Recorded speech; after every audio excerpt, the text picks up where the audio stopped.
ડાકોરનો ઇતિહાસ એક મોટી કહાની। ડાકોર ગુજરાતના ખેડા જિલ્લામાં આવેલું પ્રખ્યાત તીર્થ સ્થળ છે। અહીંનું મુખ્ય આકર્ષણ છે ભગવાન શ્રી કૃષ્ણનું મંદિર અને રણછોડરાયના મંદિર તરીકે ઓળખવામાં આવે છે। પ્રાચીન સમય ડાકોરનું જૂનું નામ ડંકપુર હતું।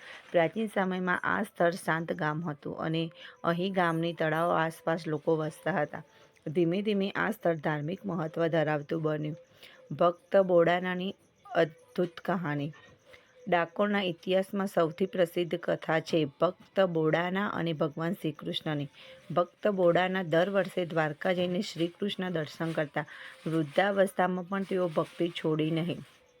ભગવાન શ્રી કૃષ્ણ તેમને ભક્તિથી પ્રસન્ન થયા અને તેને સ્વપ્નમાં આવીને કહ્યું કે હું તારી સાથે ડાકોર આવીશ।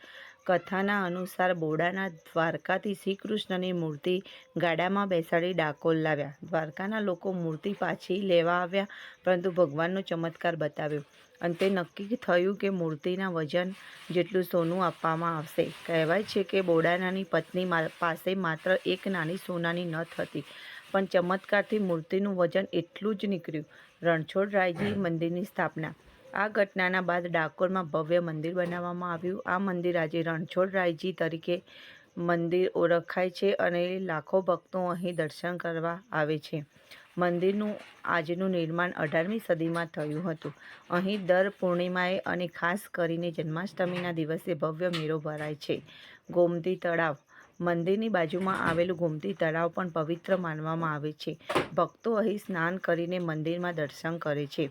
આજનું ડાકોર આજે ડાકોર ગુજરાતના સૌથી મહત્ત્વના તીર્થ સ્થળોનું એક છે। અહીં હોટેલ, ધર્મશાળા અને બજારોથી સજ્જ એક ધાર્મિક નગર વિકસ્યું છે। જો તમે ઈચ્છો તો હું ડાકોરના મેરા મંદિર